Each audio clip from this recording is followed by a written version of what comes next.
Fala galera que acompanha o nosso blog Observatório dos Tribunais. Hoje nós estamos de volta para dar continuidade ao nosso grupo de estudo para a segunda fase do concurso de advogado da União e hoje nós vamos enfrentar a petição inicial.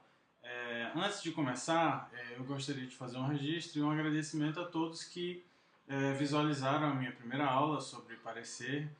Foram vários acessos no blog, várias visualizações, recebi várias mensagens com elogios e com sugestões e até com críticas também construtivas a respeito do formato da aula e também do conteúdo. E então é isso. Agradeço a todos por participarem junto com a gente dessa jornada até o final do concurso. E sem mais muitas delongas, vamos diretamente para o nosso ponto de hoje, que é petição inicial.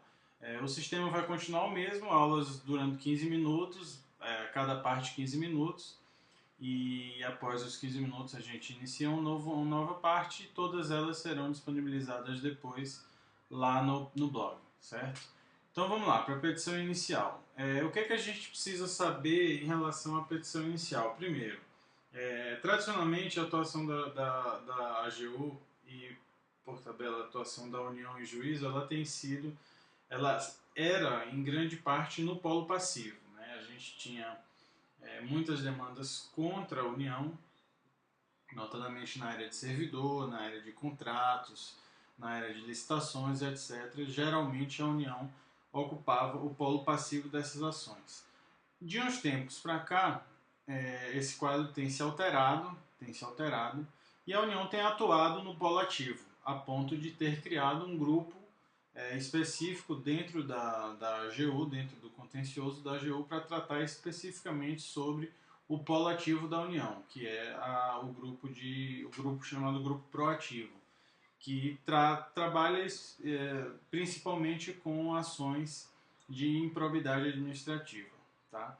Então aqui eu coloquei nesse nosso roteiro, só para situar, a gente vai utilizar um roteirinho que eu fiz lá atrás eu tenho um modelo mais ou menos de petição inicial e vamos utilizar o espelho da prova de 2009, certo? Então deixa eu fazer o zoom aqui para ficar melhor a visualização.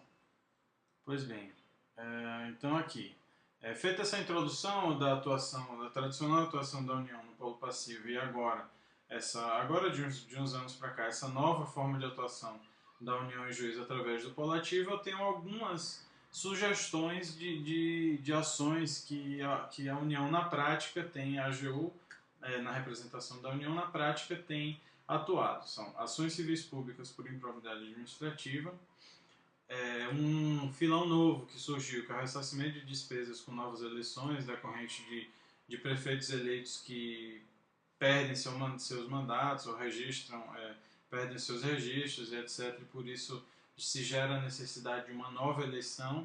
Se houver responsabilidade do prefeito, há que necessariamente ajuizar uma ação para a cobrança das despesas. Isso foi um convênio firmado entre o Tribunal Superior Eleitoral e a AGU para ajuizar essas ações. Mais para frente a gente vai falar um pouco mais disso. E ações possessórias. A União ingressa com várias ações possessórias em diversos casos. Em casos de greve, por exemplo, em que servidores ocupam as repartições públicas e promovem piquetes, etc., não deixam outros servidores entrarem para desenvolver os seus trabalhos, ou mesmo prendem indevidamente servidores no prédio, não deixam sair. Então, em diversas situações como essa, a gente precisa entrar com ações possessórias, não só em greves, mas em manifestações em geral da sociedade civil, indígenas, movimentos de sem terra e etc. Então, em várias situações a gente se vê na necessidade de entrar com ações possessórias em virtude dessas ocupações. Também ações possessórias em relação à ocupação de imóveis institucionais de forma irregular, por servidores que perdem seus cargos comissionados ou que se aposentam, ou mesmo que usam de forma irregular esses imóveis. Então, terrenos da União que são ocupados também em algumas situações que geram inclusive conflitos sociais muito grandes, como já aconteceu no Jardim Botânico, já aconteceu no Pinheirinho. Existe uma situação em andamento também no estado de Pernambuco. Então, nessas situações há em grande parte, necessidade de ajuizamento de ações possessórias para reaver os bens da União, seja terrenos em que foram construídas irregularmente casas e etc., ou seja, em relação a esses imóveis funcionais que são ocupados indevidamente, certo? Então, esses são três pontos específicos que eu gostaria de que eu vou tratar nessa aula, que se eventualmente cair uma petição inicial, é possível que sejam cobrados. Bom, e qual é a probabilidade de cair uma petição inicial no concurso de vocês? Vejam, em 2009, que foi o meu concurso, foi uma petição inicial. E foi uma petição inicial de ação civil pública por improbidade administrativa. É um assunto que a AGU vem se destacando. Recentemente, vocês devem ter visto, houve uma grande recuperação de verbas por parte da AGU em um acordo firmado com o Grupo OK, em relação a desvios de verba que aconteceram lá no TRT de São Paulo. Então, esse é um assunto que sempre é muito forte e eventualmente pode cair numa peça novamente, talvez num recurso. Eu não tenho segurança de afirmar que isso não vai cair de novo numa petição inicial, mas é bem difícil que caia, considerando que no concurso anterior ela já foi cobrada, né? Então não faz muito sentido em dois concursos subsequentes se cobrar o mesmo assunto, tá? Mas de qualquer forma nós vamos falar sobre ele, sobre alguns requisitos da ação civil pública por improbidade e os requisitos que foram requeridos, os requisitos que foram exigidos pelo espelho do SESC em 2009, a gente vai passar por ele. Então, basicamente, eu não acho que há uma grande probabilidade de cair uma ação civil pública por improbidade, mas se cair uma inicial, pode ser uma possessória, pode ser uma ação ordinária de ressarcimento de verbas que, pelo dispositivo da Constituição, são imprescritíveis, né, o ressarcimento. Então, é possível que caia.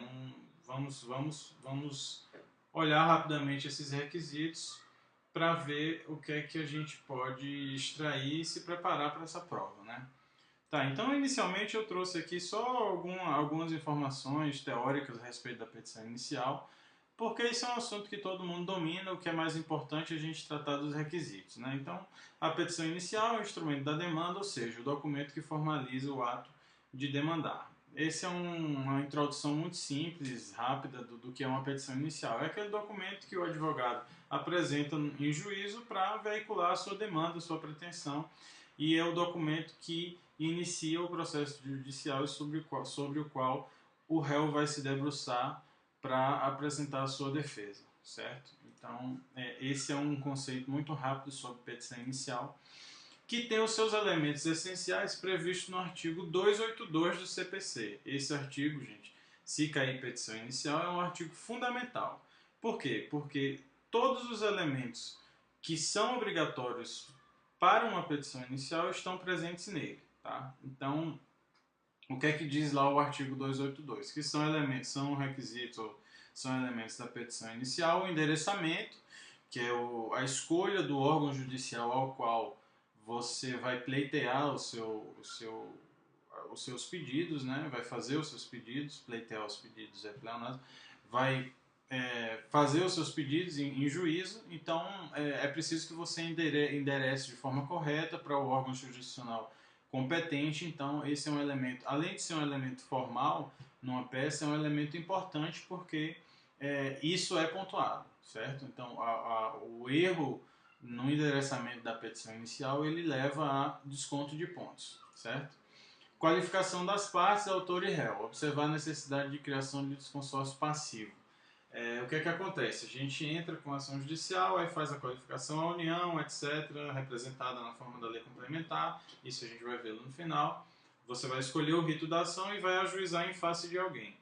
Então, esse alguém, que certamente é um elemento que vai ser apresentado pela questão, esse alguém deve ser qualificado, e eventualmente pode acontecer que haja mais de um réu. Então, você vai formar um litisconsórcio, né, passivo, ou seja, vai haver mais de um réu, e você vai ter que qualificar cada um deles de acordo com os elementos que forem trazidos pela questão, certo? Não adianta, pela mesma linha, não adianta criar elementos, não adianta colocar coisas que a questão não trouxe. Se a questão eventualmente não traz nada, você coloca fulano de tal, aí qualificação e passa para o próximo. Agora, se a questão trouxer algum elemento, aí você descreve fulano de tal, servidor público federal, se é questão de CEA, etc. Faz uma qualificação rápida e passa adiante, certo? Então, endereçamento é o primeiro, qualificação das partes, autor, união, réu, aí pode ser um, pode ser dois, podem ser três, a depender dos fatos que forem trazidos pela questão, certo? Esse é o segundo elemento. Terceiro elemento, fatos e fundamentos jurídicos do pedido. São causa de pedir remota e causa de pedir próximo. Isso são dados que vão ser trazidos também pela questão, principalmente as questões fáticas. É lógico que ela vai trazer os fatos que são imprescindíveis para o deslinde da causa, então você vai identificar esses fatos, construir uma argumentação através deles, fundamentar o seu pedido, né, através dos fundamentos jurídicos do pedido, e mais à frente, num outro elemento da petição inicial, você vai formular o seu pedido. E aí o pedido pode ser, se for uma ação de improbidade administrativa, ressarcimento, perda de cargo, aplicação de multa, perda de bens, se for uma possessória, perda de manutenção da posse, reintegração da posse, se eventualmente for uma ação de ressarcimento de danos em face de novas eleições, você vai pedir o ressarcimento desses valores, vai apresentar os valores em juízo e vai requerer ao juiz que condene o réu que você indicou a fazer esse ressarcimento. Então, pedido. Próximo elemento, requerimento de produção de provas.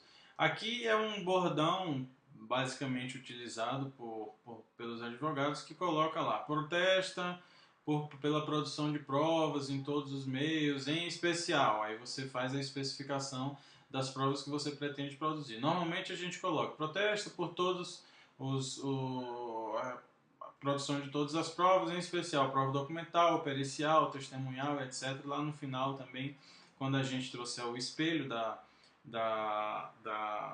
petição inicial, a gente vai ver como é que fica isso, certo? E aí, juntada de documentos necessários à propositura da ação. Esse A aqui tá errado. Então, juntado de documentos necessários à propositura da ação. Que documentos são esses? Por exemplo, se for uma ação que envolva servidor, que haja um requerimento de um benefício para um ou para outro, aí você tem que demonstrar certidão de casamento. Se for uma ação que envolva propriedade, você precisa comprovar a propriedade através de um documento. Então, são documentos que são indispensáveis para o início do processo judicial. Isso aqui não é muito importante, porque na prática não vai ter juntada de documentos, é só um requisito que o Código de Processo Civil traz, que eu achei por bem trazer aqui, reproduzindo o artigo 282 do CPC, mas não é uma coisa que vocês precisam se preocupar para a prova de vocês, certo?